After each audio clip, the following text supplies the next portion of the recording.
Assalamu alaikum. Today we are going to discuss the aminoglycosides, which is the third chapter regarding the chemotherapeutic drugs. तो ये जो aminoglycoside होते हैं ना, ये भी हमारे पास है प्रोटीन सिंथेसिस के इनहिबिटर एट दी 30S सब यूनिट. अच्छा, अब 30S पे हमारे पास लास्ट चैप्टर में देखा था कि टेट्रासाइक्लिन थी, बाकी सारे 50S थे, सिर्फ दो हैं जो 30S को इनहिबिट करें. वो कौन कौन से? एक टेट्रासाइक्लिन हम लास्ट लेक्चर में पढ़ चुके, और दूसरा कौन है हमारे पास? ये अमाइनोग्लाइकोसाइड. तो हम यहाँ पे इसके लिख लेते हैं कि 30S पे इनहिबिट करता है किसको? प्रोटीन सिंथेसिस को. तो अब ज़रा हम इसको स्टार्ट करते हैं. तो पहले कुछ बेसिक से पॉइंट्स जो ना आप लोगों को पता होना चाहिए, वो ये है कि ये जो अमाइनोग्लाइकोसाइड्स है हमारे पास, ये जो है they are active against the aerobic gram negative organisms. Gram negative organisms, इस पॉइंट को अच्छे से याद कर लीजिए. ये एमसीक्यू है, ये एमसीक्यू में बहुत दफ़ा पूछते हैं, तो आप लोगों को पता होना चाहिए. फिर नंबर 2 कि दे आर बैक्टीरियासिड, मतलब ये बैक्टीरियाज को किल करते हैं. कुछ होते हैं बैक्टीरिया स्टैटिक कि उस बस ग्रोथ का इनहिबिट करिए, इसको किल कर देंगे. फिर बड़ा इंपॉर्टेंट पॉइंट कि इसमें ड्रग्स कौन कौन से आती हैं. ठीक है, तो उसके लिए ना मैंने निमोनिक्स बनाया है, वो आप देख लें. न्यू GTA, फिर है जी समी का नेट स्पेस. समी का नेट स्पेस, उसको ऐसे आप कहें कि मैं न्यू GTA खेलता हूँ समी की नेट स्पेस पे, मतलब इसको ऐसे याद कर लें आप लोग इजीली. अच्छा, अब इसमें ड्रग्स कौन कौन से बनते हैं, हमें असल बात तो वो है. सो एन से आ जाएगा हमारे पास नियोमाइसिन. ठीक है, जी से आ जाएगा gentamicin. T will be for the tobramycin. A से आ जाएगा हमारे पास amikacin. S will be streptomycin. K will be for the kanamycin.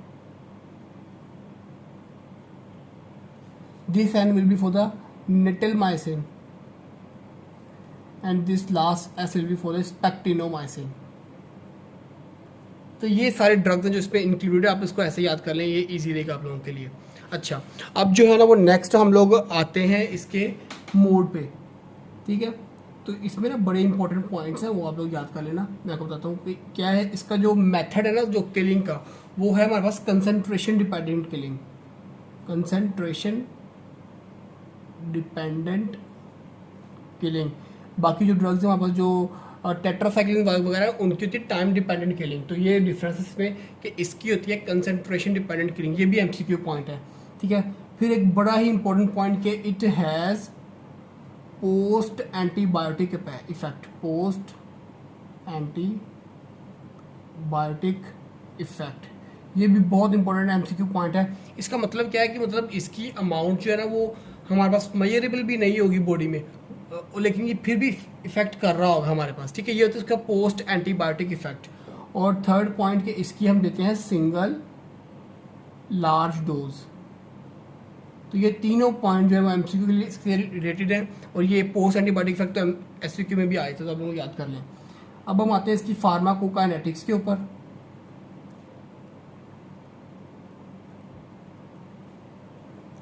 तो वो ये है कि हमारे पास जो है ना माइनोग्लाइकोसाइड दे आर पोलर.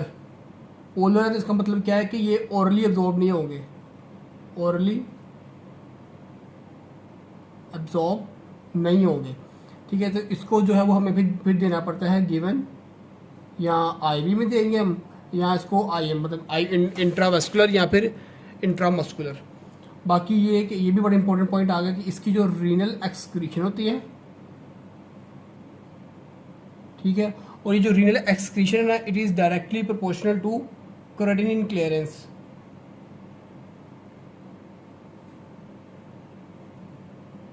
ये आप लोग फिजियोलॉजी में पढ़ के आ चुके हैं क्रेटिनिन क्लियरेंस वगैरह को. ठीक है, तो अब ना इसके आपको एमसीक्यू आ जाता है अक्सर कि उसकी ना क्रेटिनिन क्लियरेंस से हाफ हो गई, उसकी एक्सक्रीशन पहले इतनी थी अब क्या होगी, तो वो भी हाफ हो जाएगी.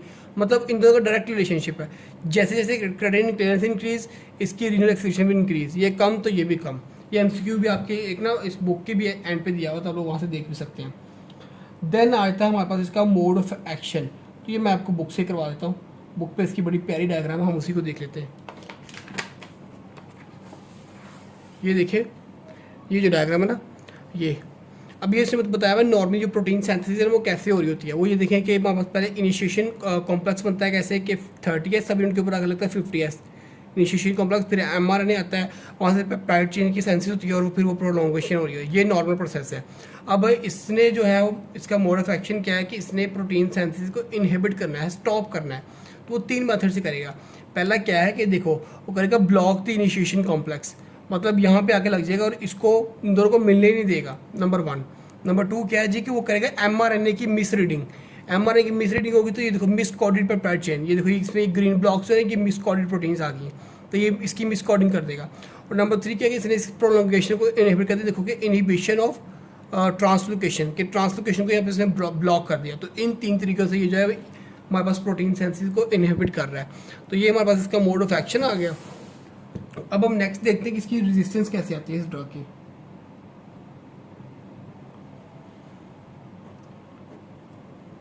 तो रेजिस्टेंस है जी हमारे पास प्लाज्मिड मीडिएटेड। मैंने आपको लास्ट लेक्चर में भी कहा था कि रेजिस्टेंस इनके अच्छे से याद करना, ये एमसीक्यू में पूछ लेते होते हैं और ऑप्शन होते हैं, आपने इसमें प्लाज्मिड मीडिएटेड क्लिक कर देना। Plasmid mediating inactivating enzymes. ये कौन से एंजाइम होते हैं हमारे पास? ये होते हैं ग्रुप ट्रांसफेरेजेस।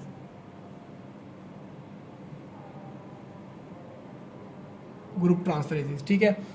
और नेक्स्ट जो अच्छा इसमें एक पॉइंट आपने याद रखना बड़ा इंपॉर्टेंट, वो ये है कि जो अमीकासिन है ना, amikacin is resistant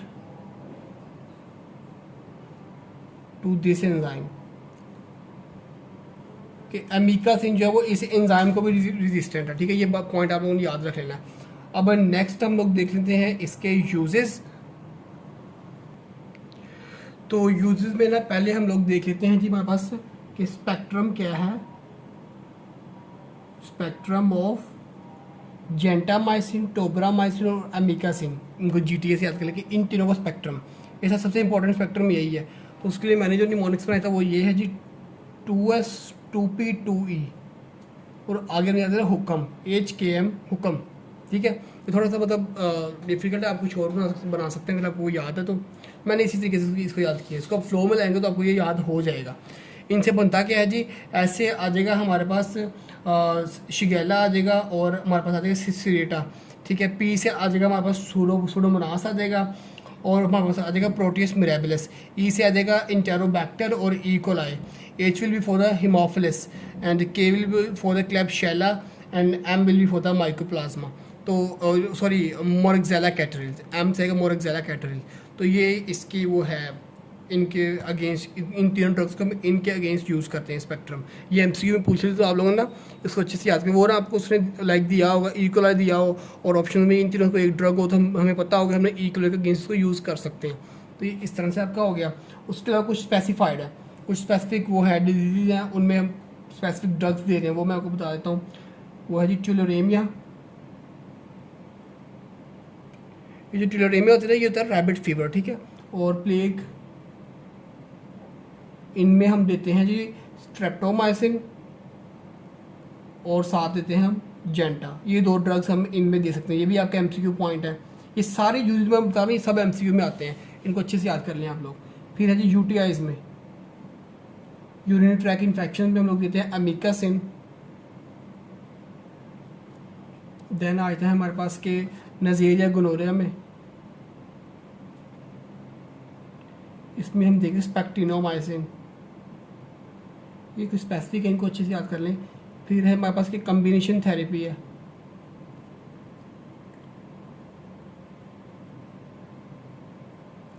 combination therapy of जेंटा। मतलब इसको ना जेंटामाइसिन को हम पेंसिलिन या बाकी किसी के साथ भी ना इसको मिलाकर दें, वो होती कम्बिनेशन थेरेपी। तो वो हम जेंटा की देते हैं किसमें, इंटेरोकोकल कार्डाइटिस में। ये भी एमसीक्यू में बड़ी ज़्यादा दफ़ा पूछा गया आपसे। ठीक है, फिर आता है हमारे पास कि कम्बिनेशन थेरेपी हम दें, कम्बिनेशन थेरेपी ऑफ अमीकासिन या फिर स्ट्रेप्टोमाइसिन या कैनामाइसिन। इन तीनों को हम देते हैं जी किसमें, ट्यूबरक्लोसिस में। ये बहुत इंपॉर्टेंट पॉइंट, और ट्यूबरक्लोसिस में स्पेसिफिकली सेकंड लाइन एजेंट है ये। अभी हम नेक्स्ट में पढ़ेंगे, अभी वहाँ पे भी ये आएगा, ठीक है। आपको पता है ये तीन जो है वो जेंटा माइनर ग्लाइकोसाइड्स हैं जो हम ट्यूबरक्लोसिस में as a second line agent दे सकते हैं इन तीनों को, ठीक है। देन आ जाता है हमारे पास के हिपैटिक कोमा में,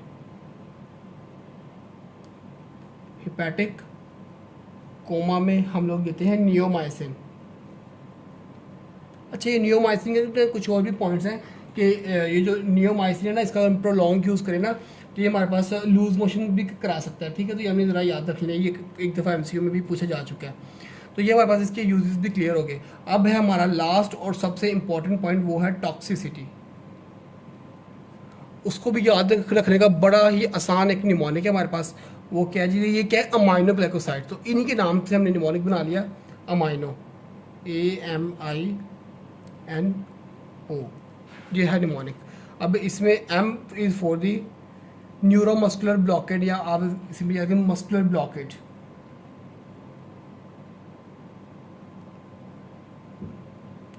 ठीक है, यानी इसको कहते हैं न्यूरोमस्कुलर ब्लॉकेज। और ये स्पेसिफिकली जो कर रहा होता है ना, वो है हमारे पास स्ट्रेप्टोमाइसिन। ये भी याद है कि ये करता कौन सा है, मोनोग्लाइकोसाइड है, ठीक है। फिर N is for the nephrotoxicity,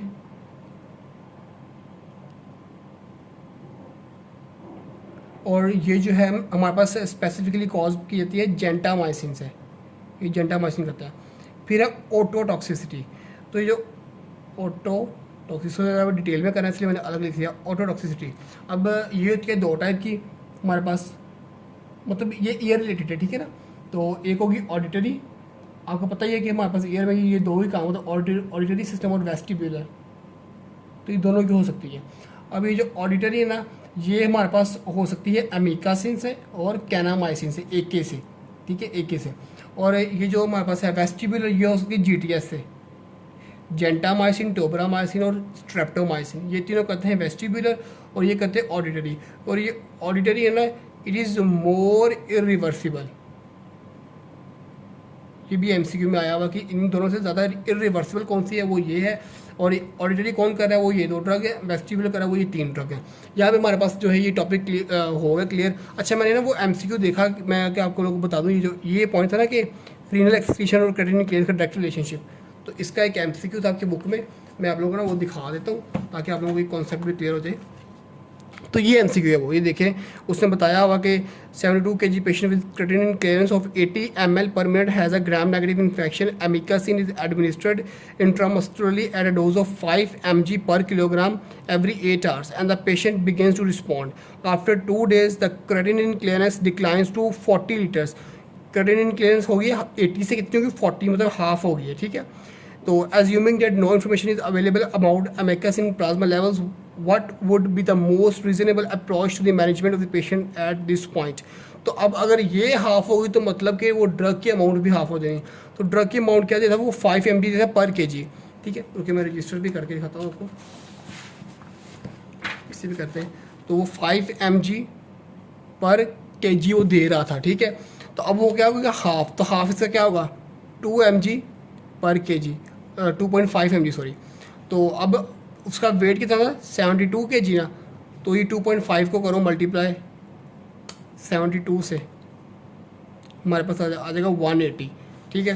तो मतलब इसका जो ऑप्शन है वो C है, डिक्रीज ही doses to 180 mg every 8 hours. तो ठीक, ये इसका आंसर है। इस तरह से आप लोगों ने इसको डायरेक्ट रिलेशनशिप को कर लेना है।